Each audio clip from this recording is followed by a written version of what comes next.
dossier à suivre, encore une fois, l'affaire AMR. Beaucoup de messages, mais on va avancer rapidement. On a débattu de cet autre sujet, le temps pour notre réalisatrice d'installer l'invité du jour, Alpha So, qui est le responsable syndical de la BCRG.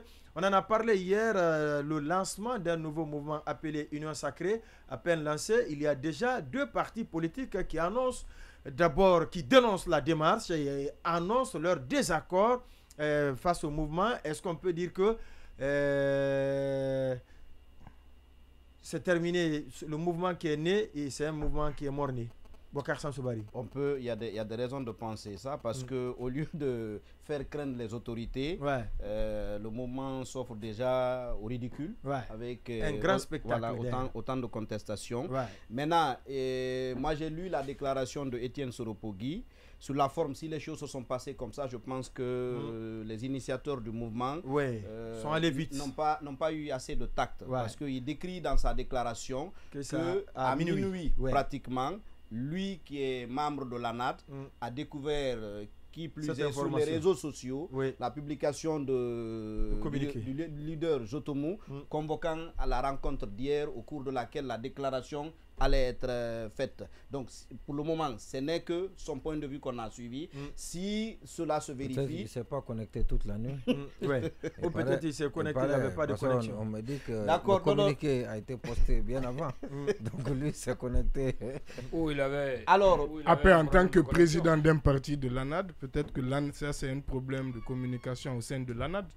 Oui, mais s'il y a une plateforme sur laquelle la communication... souvent ils ont des plateformes. L'ANAD même, ils ont une plateforme. Non, mais lui dénonce le fait qu'il n'y ait pas eu concertation et débat autour de ça. Et selon lui, depuis des semaines, l'idée, quelque part, a germé. C'était un débat, mais peut-être à l'exclusion d'un certain nombre de responsables au sein de l'ANAD. Encore une fois, c'est son point de vue. La deuxième chose qu'il dénonce, c'est peut-être même, et c'est ce qu'on disait un peu hier ici, c'est que pour lui, il y a peut-être de la part de certains responsables politiques, notamment ceux des forces vives, une certaine incohérence.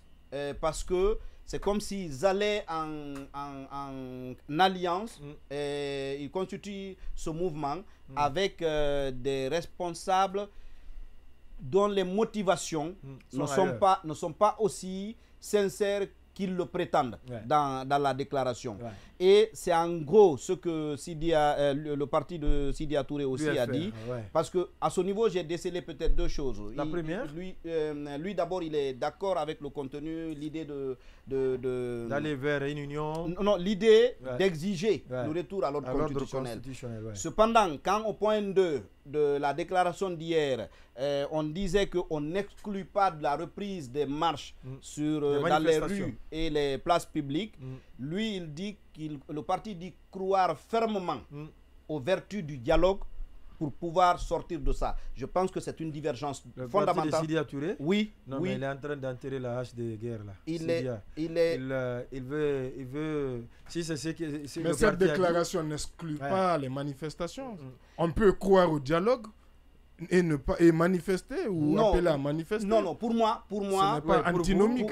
Pour moi, après la déclaration d'hier, dire venir aujourd'hui s'opposer en adepte du dialogue, c'est une opposition clairement manifestée par rapport à ce qui s'est passé hier. Et puis l'autre chose, là lui aussi, le parti ne semble pas avaliser l'idée de se mettre ensemble avec un certain nombre d'acteurs, un certain nombre d'entités politiques. Voyez-vous, il y en a qui pensent que certains acteurs qui sont associés à ça se servent peut-être juste de la plateforme qui a été créée pour obtenir d'autres choses, atteindre d'autres objectifs, et que l'idée du retour les dissensions donc exactement.